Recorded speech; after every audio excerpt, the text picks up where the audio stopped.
Hello students, SK learning coaching में आपका स्वागत है। आज की इस वीडियो में हम कोऑर्डिनेटर्स लेकर आए हैं और कोऑर्डिनेटर्स के बारे में हम जानेंगे कि कोऑर्डिनेटर्स क्या होती है, इनकी कितनी टाइप्स होती है और इनकी हर एक का प्रॉपर्टी हम जानेंगे। आज की वीडियो बहुत खास होने वाली है क्योंकि इस वीडियो में जब हम कोऑर्डिनेटर्स के बारे में जानेंगे अच्छी तरह से तो इनके जो क्वेश्चन होते हैं थ्योरम कांग्रेस का, उसमें बहुत ही ये टॉपिक हमें हेल्प करेगी क्योंकि प्रॉपर्टी ही काम करती है ज्यादातर। तो क्यों नहीं पहले हम प्रॉपर्टी के बारे में जानेंगे, जो इस प्रकार मैंने लिख के रेडी कर लिया हूं और इसको हम बारी बारी से आपको समझाएंगे। बस आप समझने की कोशिश करिएगा और वीडियो को लास्ट तक देखेंगे, तभी यह पूरी चीजें आपको माइंड में ये बैठेगा। तो बिना देरी किए हम स्टार्ट करते हैं कोऑर्डिनेटर्स के बारे में कि कोऑर्डिनेटर्स क्या होती है सर। तो कोऑर्डिनेटर्स का अगर हम बात करें तो कोऑर्डिनेटर्स में टोटल 4 वर्टेक्स, 4 एंगल्स और 4 साइड्स होते हैं। ठीक है, तो उसको हम एक लैंग्वेज में लिखे हैं कि कोऑर्डिनेटर्स क्या होता है सर। तो आपको दिख रहा होगा कि quadrilateral is a close shape with 4 side, 4 vertex and 4 angles. मतलब सर देखो, कोऑर्डिनेटर्स एक ऐसा क्लोज शेप होता है। ओके, कोऑर्डिनेटर्स एक ऐसा क्लोज शेप होता है जिसमें 4 वर्टेक्स होते हैं, 4 एंगल्स होते हैं, 4 साइड होते हैं, वो वही क्लोज शेप में। ठीक है ना, तो क्लोज शेप में होते हैं। जैसे आप किसी को भी देख लें तो ये सभी किसी कोऑर्डिनेटर्स है। यहाँ देखो, आप चाहे यहाँ देखो चाहे यहाँ देखो, सब में क्या है सर कि 4 साइड भी है सर। ओके, 4 एंगल्स है सर यहाँ पर। ओके, और 4 वर्टेक्स हैं ए बी सी डी के फॉर्म में। समझ में आ रही है मेरी बात? तो वही चीज लिखा गया है कि कोऑर्डिनेटर्स एक कैसा शेप होता है, तो क्लोज शेप होता है। पहली बात तो ये जान लेंगे। और विथ उनके साथ 4 साइड भी होते हैं, 4 वर्टेक्स भी होते हैं, 4 एंगल्स भी होते हैं। मेन प्रॉपर्टी ये है इनकी कि the sum of 4 angles in coordinators is equal to 360 degree. Very very important. कहा रहा है कि कोऑर्डिनेटर्स के अंदर जो 4 एंगल्स होते हैं तो उनकी अलग अलग माप होंगे, वैल्यू होंगे, जो भी होंगे। जब उनके अगर हम सम करेंगे 4 एंगल्स को, तो सम जो रिजल्ट आएगा वो हमेशा 360 डिग्री का ही आएगा। ये पॉइंट हमेशा याद रखिएगा स्टूडेंट, 360 डिग्री का। आगे हम बढ़ेंगे types of coordinators. Types of coordinators क्या होता है, तो टाइप्स ऑफ कोऑर्डिनेटर्स का हम बात करें तो कुछ इस प्रकार है। देखा जाए तो मेनली रूप से 1 2 3 4 5 6 जो कॉमन टाइप्स ऑफ कोऑर्डिनेटर्स है, कॉमन। तो पहला क्रम बात करें जिसका नाम है स्क्वायर, दूसरा है रेक्टेंगल, तीसरा है पैरेललोग्राम, चौथी नंबर पर है रोम्बस, 5वीं नंबर पर है काइट और 6ठी नंबर पर है ट्रेपेजियम। बिल्कुल सिंपल है भाई, ये आप बहुत आसानी से याद कर सकते हैं। आपके नोट्स बिल्कुल क्लीन और एकदम सुसंगठित आपकी ये नोट्स बन जाएगी। तो इस नोट्स को अपने नोटबुक पर अच्छे से इसको नोट कर लीजिएगा। ठीक है ना। अब जानेंगे हम स्क्वायर के बारे में, बारी बारी से हम सबके बारे में जानेंगे कि क्या होते हैं इनकी प्रॉपर्टी। मेन प्रॉपर्टी हमें ध्यान देना है बाबू। जब प्रॉपर्टी याद रहेगा ना, तो जब इसके जो हम क्वेश्चन करने वाले हैं कोऑर्डिनेटर से, वो बिल्कुल आसान हो जाएगा with the help of property, जो मैंने लिख के रेडी कर रखा हूं। तो चलिए बारी बारी से हम बात करेंगे। पहले स्क्वायर पर बात करेंगे, जिसकी भी स्क्वायर पर। स्क्वायर का फिगर कुछ इस प्रकार होता है, आप जो देख सकते हैं। स्क्वायर का जो फिगर है कुछ इस प्रकार का होता है, आप देख रहे होंगे। और इसी के बारे में मैं एक एक करके डिफाइन करते जाऊंगा, एक्सप्लेन करते जाऊंगा। स्क्वायर में अगर हम बात करें तो all 4 sides are equal. Square में यह कहता है कि इसमें टोटल 4 साइड होते हैं। ठीक है, 4 साइड होते हैं, 4 साइड होते हैं, और वो 4 साइड एक दूसरे के इक्वल होते हैं। एक दूसरे की अगर एक साइड का मान 4 सेंटीमीटर है तो जो चारों का मान होगा वो भी 4 सेंटीमीटर होगा। ऐसे लिखा गया है, देखो ऑल 4 साइड आर इक्वल। ये प्रॉपर्टी हमें साथ रखना। अगर हम बात करें ए बी जो साइड है और BC जो एक साइड है दूसरा, और CD ये तीसरा, और DA ये चौथा साइड हुआ। ये चारों आपस में इक्वल होंगे। क्या होंगे? इक्वल। तो इक्वल को मैं ऐसे सिंबल्स डिनोट कर देता हूँ। ये इक्वल रह गया, ये इक्वल हो गया, ये इक्वल हो गया, ये इक्वल होगा। चारों एक जैसा दिख रहा है। ओके। अगला अगर हम प्रॉपर्टी की बात करें, all internal angles are 90 degree. All internal angles are 90 degree. इसका मतलब सर कि इनके इंटरनल, इंटरनल का मतलब होता है अंदर वाले एंगल्स। जैसे यहां angle A, angle B, angle ये सी है आपको दिख रहा होगा, एंगल डी, ये इसी को बोलते हैं internal angles. Okay. Are 90 degree, सबका सब 90 डिग्री होते हैं। चार एंगल होते हैं अंदर में, इंटरनल में, और चारों का मान कितना होती है? तो 90 डिग्री होती है। ये दूसरा पॉइंट आप रखेंगे। तीसरा पॉइंट क्या है सर कि अपोजिट साइड, अपोजिट साइड बोले तो ए बी का अपोजिट ये होगा सी डी, ए बी का अपोजिट सी डी, और बी सी का अपोजिट डी, ए डी ये हमारा अपोजिट हुआ। तो अपोजिट साइड आर पैरेलल होती है, ये बात बोली गई है। यानी इसकी जगह हम ऐसे बता सकते हैं कि ए बी जो साइड है, यहां पर ए बी जो साइड है, ए बी ये पैरेलल हो जाएंगे किनके? ये सी डी की, नीचे वाली सी डी की। एक कंडीशन ही हुआ।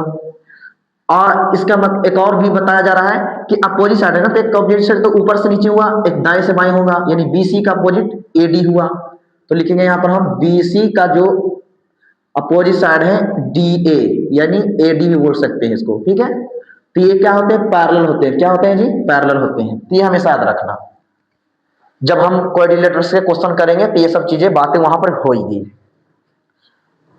चौथा प्रॉपर्टी क्या कहता है? Diagonals are equal in length. Diagonals ये क्या होता है सर? तो ये क्या होता है ना कि जो वर्टेक्स से वर्टेक्स इंटरनल में जो मिलाने वाली लाइन होती है उन्हीं को हम बोलते हैं डायगोनल्स। जैसे हम बात करें तो A से लेकर C तक मिला रही है एक dot dot dot line line, इसको हम बोलेंगे AC। क्या बोलेंगे? AC। तो AC हमारा होगा डायगोनल। अगर हम यहां से बात करें B से लेकर D तक ये जो लाइन मिलाई है इसको हम बोलेंगे डायगोनल, यानी BD। अगर हम देखा जाए तो स्क्वायर में टोटल कितने डायगोनल हो सकते हैं? टोटल तो ओनली फॉर 2, उसके ज्यादा नहीं हो सकते। कम हो सकते हैं 1 2, लेकिन ज्यादा नहीं हो सकते हैं, इतना ही संभव है। और दोनों के दोनों क्या होंगे? लेंथ में इक्वल होंगे। लेंथ बोले तो जितना अगर ये लंबाई होगी उतना ही इसकी लंबाई होगी। समझ में आ रहा होगा साहित्य में बात। Diagonals equal in length. अगर मान लीजिए 4 सेंटीमीटर का ये डायगोनल है तो ये दूसरी जो डायगोनल्स होगी वो भी 4 सेंटीमीटर होगी। तो ये सब प्रॉपर्टी है जो न्यूमेरिकल करेंगे, इसके क्वेश्चन करेंगे तो जहां पर ये काम करेंगे हमारा। अगला डायगोनल से कुछ बातें हैं कि डायगोनल्स आर परपेंडिकुलर।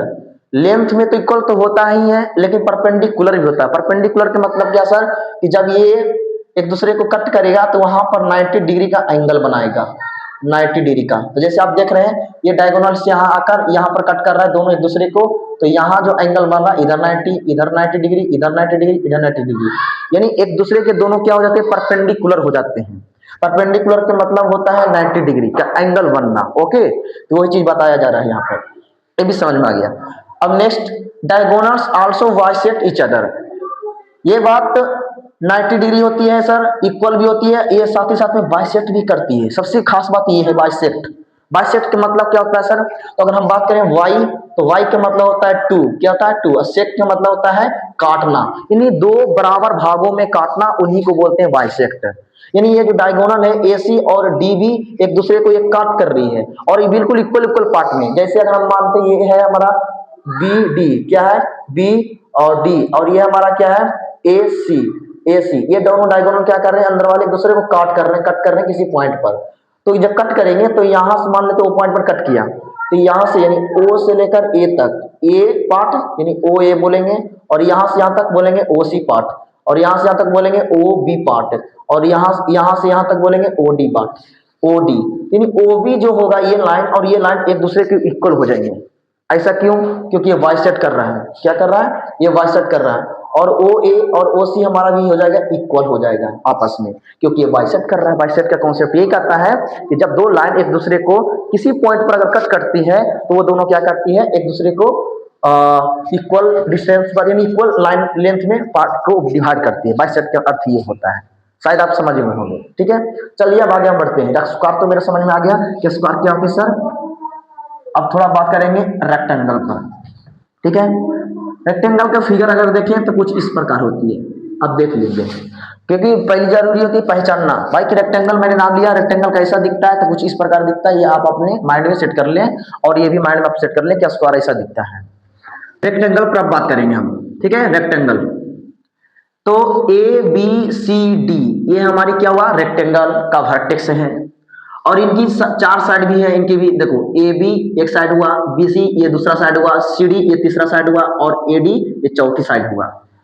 अगर इसमें डायगोनल की बात करें तो डायगोनल भी आपको दो दिख रहे होंगे, ये जिसका नाम है ए सी और एक का नाम है बी डी, और ये दोनों एक दूसरे के भी कट कर रहे हैं, ठीक है। और इनके भी चार एंगल आपको दिख रहे होंगे कुछ इस प्रकार, ठीक है। ये भी चार एंगल है और बिल्कुल 90 डिग्री का इक्वल है, वो हर एक चार एंगल 90 डिग्री इक्वल है।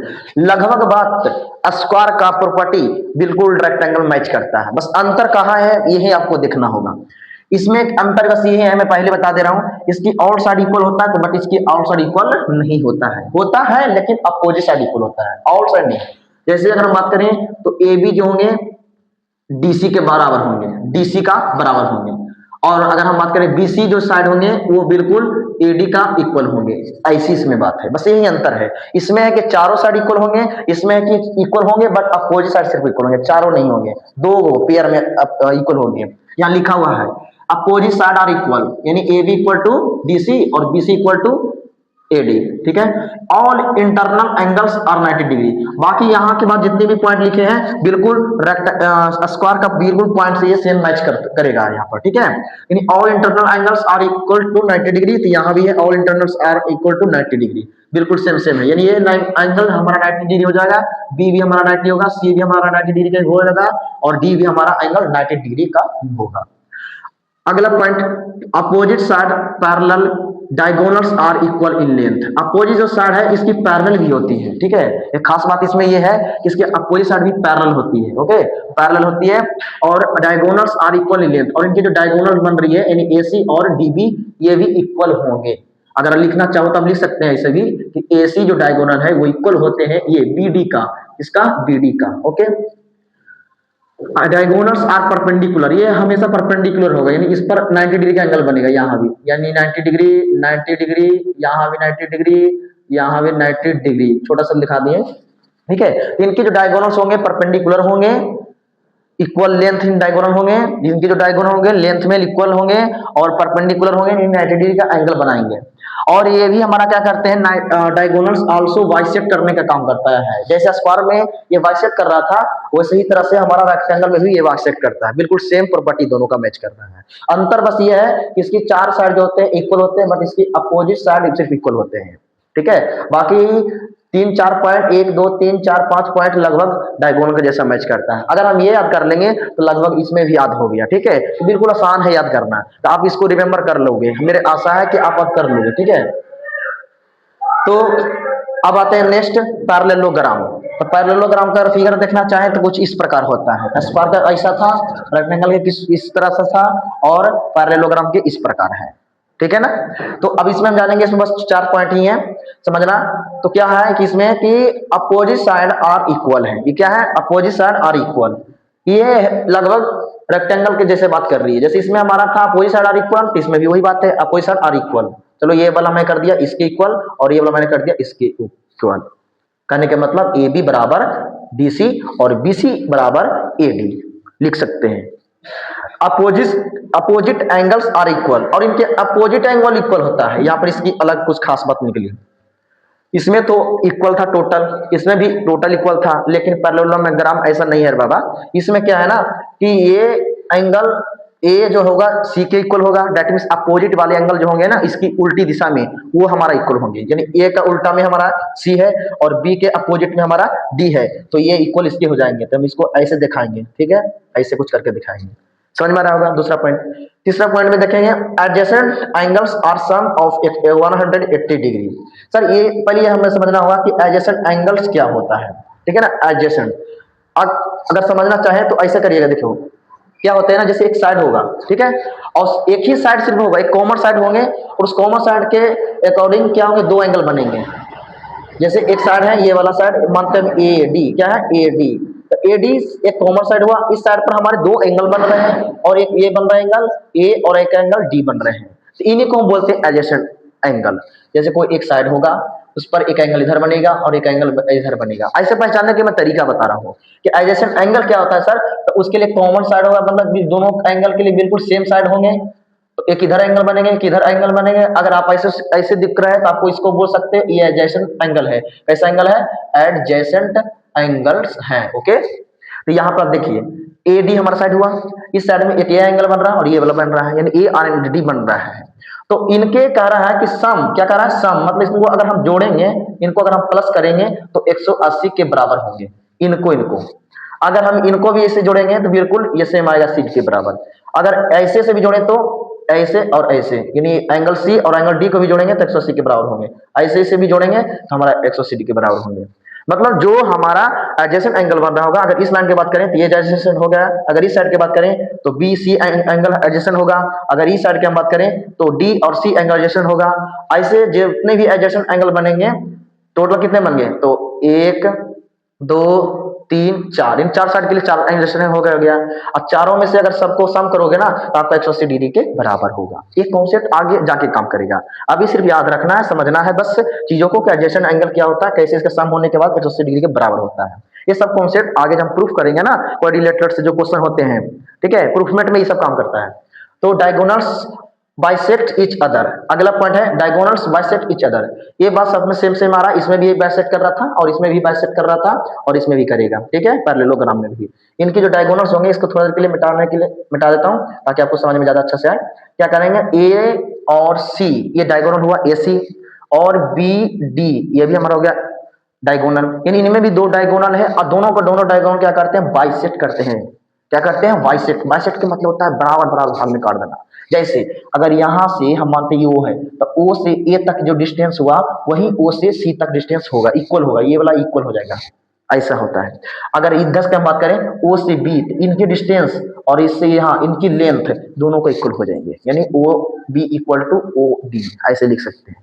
तो ये सब आपको बहुत अच्छी तरह से याद होनी चाहिए, ताकि हम जब क्वाड्रिलेटरल्स के क्वेश्चन को हम सोल्व करेंगे ना तो वहां पर हमारा ये काम देगा। तो आई थिंक, आई होप, मैं आशा करता हूं कि आपको ये समझ में आ गया होगा, ठीक है ना। अब हम इसके आगे बढ़ेंगे, जैसे हमने कहां तक पहुंच गया? पैरेललोग्राम तक 3 इधर खत्म कर लिए। अब 3 रह गए, रोम्बस, काइट, ट्रेपेजियम। बात करेंगे रोम्बस पर, ठीक है। रोम्बस में ये इधर मेरा 3 पार्ट हो चुका है, ये 3 हमारा क्लियर। अब हम ये 3 को समझने की कोशिश करेंगे, ठीक है ना स्टूडेंट। तो रोम्बस, रोम्बस क्या होता है? रोम्बस का फिगर कुछ इस प्रकार है, आप देख सकते हो, ठीक है, कुछ इस प्रकार है। यहाँ पर क्या लिखा गया point? All side are equal, इनकी ऑल साइड इक्वल हो जाएंगे, ये साइड और ये, यानी A B B C C D D A, ये चारों साइड आपका इक्वल हो जाएंगे। और दूसरी पॉइंट में बोला गया opposite angles are equal, opposite angles, ठीक है। अपोजिट एंगल बोलने तो ये बी जो होंगे डी के बराबर होंगे और ए जो होंगे हमारा सी का इक्वल हो जाएंगे, ठीक है। अपोजिट एंगल्स आर इक्वल, यानी ए सी के इक्वल होंगे, बी डी के इक्वल होंगे। तीसरा point adjacent angles are sum of 180 degree. Adjacent angle अभी समझाया था मैंने कि जो एक ही लाइन पर दोनों एंगल दिखता है।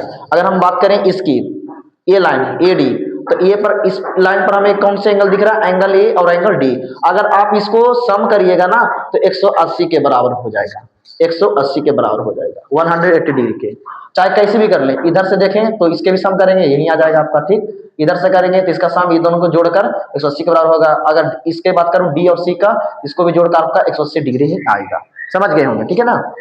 अब आगे देखते हैं डायगोनल्स आर परपेंडिकुलर, और इनके जो डायगोनल्स होंगे परपेंडिकुलर भी हो जाएंगे, इनके, किनके? रोम्बस का। अगर हम यहाँ से यहाँ ऐसे डायगोनल्स मिलाते हैं ए बी डी और ये हमारा हो गया ए सी, तो ये जो डायगोनल होंगे ना एक दूसरे के परपेंडिकुलर हो जाएंगे। परपेंडिकुलर कहने के मतलब ये होता है कि यहाँ पर 90 डिग्री का एंगल बना लेता है, यहाँ पर भी 90 डिग्री एंगल बना लेता है, यानी चारों तरफ, ठीक है, 90 डिग्री 90 डिग्री। समझ रहे होंगे ना कि जब परपेंडिकुलर होगा तो सर ये सब के सब अपने आप में एक दूसरे को 90 डिग्री का एंगल बनाएंगे। डायगोनल्स आर आल्सो बाइसेक्ट, और इसके भी डायगोनल्स क्या करेंगे? बाइसेक्ट करेंगे, जैसे पिछले वाला में हमारा कर रहा था, स्क्वायर में भी किया, ठीक है ना, रेक्टेंगल में भी बाइसेक्ट किया, मतलब, और पैरेललोग्राम में भी बाइसेक्ट किया, तो रोम्बस में भी बाइसेक्ट करेगा।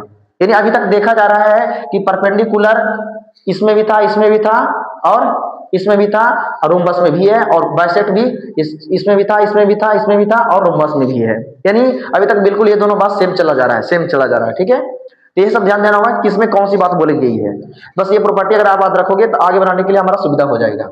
चलिए ये समझ में आ गया, तो अब हम समझने की कोशिश करेंगे इसकी काइट के बारे में। काइट क्या होता है? काइट तो आप देखे होंगे, बहुत सारे लोग बच्चे उड़ाए भी होंगे काइट। ठीक है, अब आने वाला ही है संक्रांत के टाइम में, इसको मकर संक्रांति के टाइम में ही इसको उड़ाया जाता है। पतंग, जिसको आप बोलते हैं पतंग, गांव की भाषा में बोलते हैं गुड्डी। ठीक है ना, हमारे गांव की भाषा में बोला जाता है गुड्डी। तो आप देख सकते हैं कुछ ऐसा ही पतंग होता है। ठीक है, पतंग का भी एक शेप है, इसको हम बोला जाता है काइट बोलते हैं इंग्लिश में। ठीक है, तो अगर हम जानेंगे इसकी पहला पॉइंट, तो लिखा गया pair of adjacent side are equal. Pair of adjacent side, adjacent side क्या होता है सर? तो एडजेसेंट साइड का मतलब ये होता है कि जब कोई एक कॉमन हमारा पॉइंट होगा, उस कॉमन पॉइंट से क्या होंगे, दो दो लाइन ड्रॉ होंगे, तो ये दोनों लाइन आपस में कहलाएंगे एडजेसेंट साइड कहलाएंगे। सिंपल है ना, जैसे एक कॉमन पॉइंट होगा, उस कॉमन पॉइंट से एक इधर लाइन और इधर लाइन किधर भी जाए, ठीक है, तो वो दोनों लाइन का अगर सेम पॉइंट है, सेम पॉइंट पर मिल रहा है, सेम पॉइंट पर मिल रहा है, ये इसी पॉइंट पर मिल रहा है और ये इसी पॉइंट पर जाके दोनों क्या हो रहा है, एक दूसरे को मिलन हो रहा है, तो इस पॉइंट को, इस पॉइंट से जितने भी साइड जाएंगे सबको सबको कहा जाएगा एडजेसेंट साइड कहा जाएगा। तो वही बोला जा रहा है कि one pair of adjacent side कहा गया, ये रहा पेयर ऑफ एडजेसेंट साइड, जो एक पेयर का मतलब दो, जैसे एक दो हो गया तो उसको बोलेंगे पेयर में। ठीक है, तो pair of adjacent side are equal. अगर हम बात करेंगे इसकी, ये साइड को पेयर को, तो ये हो जाएंगे इनके इक्वल, ठीक, और ये हो जाएंगे इनके इक्वल होंगे, ऐसे होंगे। देख लीजिएगा, इस पॉइंट से एक इधर साइड गया, इधर से गया, तो ये दोनों आपस में इक्वल।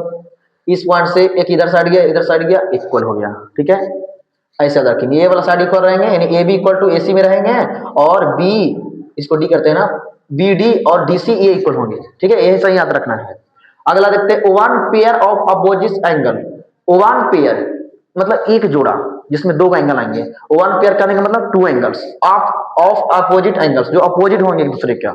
जैसे अगर हम बात करते हैं ये एंगल ए, तो एंगल डी के बराबर होंगे, समझ रहे हैं ना, अपोजिट एंगल्स बोले वो इक्वल होंगे, यानी एंगल ए डी के बराबर होंगे और एंगल बी जो होंगे वो सी के बराबर होंगे। ठीक है ना, ऐसे होंगे। आप इसको ऐसे मत कर सकते हैं बराबर, अपोजिट एंगल बोले हैं यहाँ पर, तो एंगल ए बराबर हमेशा डी होगा ऑलवेज, और बी हो गए हमेशा सी के बराबर। आप ये समय कर सकते हो सर ये भी बराबर हो जाएंगे, ना, नहीं होंगे। डायगोनल्स आर परपेंडिकुलर, और इनके जो डायगोनल्स जो हो रहे हैं, ये जिसका नाम है एस डी और बी सी, ये दो जो डायगोनल आपको दिख रहे हैं एक दूसरे को परपेंडिकुलर होते हैं। परपेंडिकुलर का मतलब वही बात, 90 डिग्री का एंगल बनाएगा एक दूसरे पर, जैसे यहाँ पर 90 डिग्री का एंगल बनेगा, ठीक, और इधर भी 90 डिग्री का एंगल बनेगा, और इस तरफ भी 90 डिग्री का एंगल बनेगा, और इस तरफ भी 90 डिग्री का बनेगा। आई होप आप समझ गए होंगे। अच्छा, एक और बात बोला गया जो सबसे बड़ी इंपॉर्टेंट है, लॉन्ग डायगोनल। लॉन्ग डायगोनल कहने का मतलब सर, तो ए डी, ये जो ए डी आपको दिख रहा है ना, इसको हम बोलते हैं लॉन्ग डायगोनल। ठीक है, लॉन्ग सबसे लंबी डायगोनल बाइसेक्ट करता है, ये काटती है बराबर भाग में, किसको, तो स्मॉल डायगोनल्स।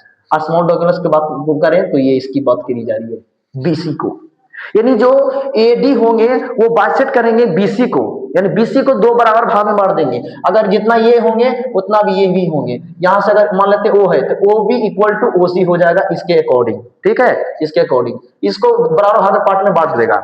क्या सर ये भी बात कर क्या बीसी जो डायगोनल है क्या एडी को भी बराबर भाग में काटेगा, लॉन्ग डायगोनल को? नहीं, सिर्फ लॉन्ग काटेगा स्मॉल को, याद रखना। ठीक है, जो लॉन्ग होंगे ना, ये लॉन्ग एडी, ये जो बाइसेक्ट कर देंगे कौन, बीसी, बराबर भागों लॉन्ग काटेंगे इनको, बीसी को। ठीक है, नो कंफ्यूजन। अब आते हैं नेक्स्ट, जिसका नाम है ट्राइपीजियम। ट्राइपीजियम, ट्राइपीजियम का अगर फिगर की बात करें तो कुछ इस प्रकार होते हैं, आप देख सकते हैं। ये कहता है कि one pair of opposite side are parallel, मतलब इनकी जो एक ही पेयर, यहां पर अगर देखा जाए तो इसकी बात करें तो एक पेयर हुआ अपोजिट में, ए बी का अपोजिट कौन सा है, डीसी एक पेयर, और ए डी का अपोजिट कौन सा है, बीसी, ये दूसरा पेयर। तो ये इसमें सिर्फ एक पेयर बोला गया, one pair of opposite side, बोलने कहने का मतलब ये ए बी जो होंगे डीसी का पैरेलल होगा, सिर्फ ये इसका पैरेलल। अगर इसकी हम बात करें ए डी और बीसी क्या पैरेलल होगा सर, तो कहेंगे नहीं सर, नहीं होगा।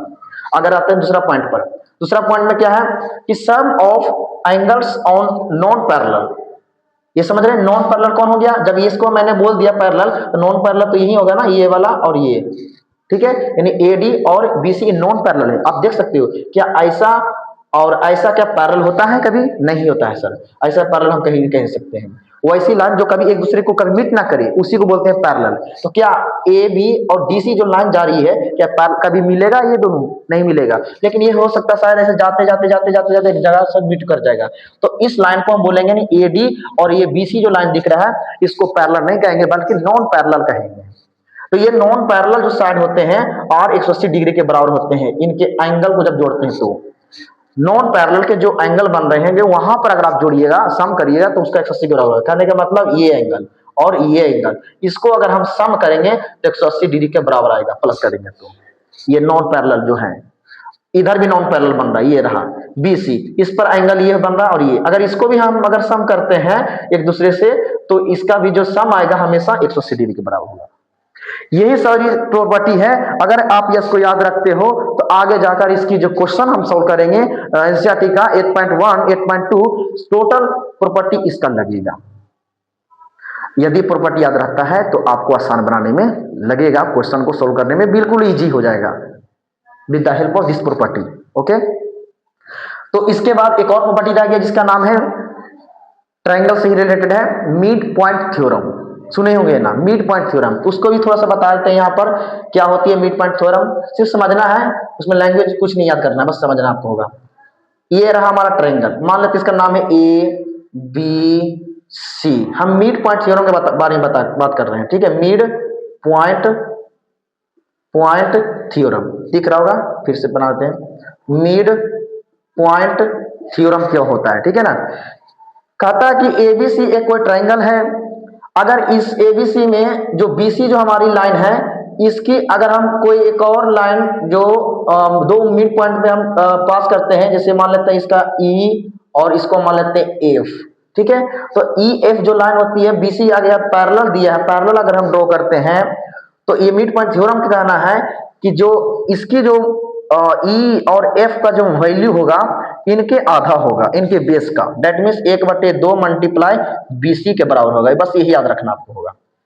क्या मैंने बताया कि जब ये दोनों पैरेलल दिया हो, जब ये दोनों पैरेलल दिया हो EF पैरेलल BC, ठीक है, तो इनके जो मान होंगे वैल्यू होंगे EF का वो हमेशा BC का हाफ होंगे। BC का हाफ बोले तो आधा, ठीक है। तो ये याद रखना है मिड पॉइंट थ्योरम में।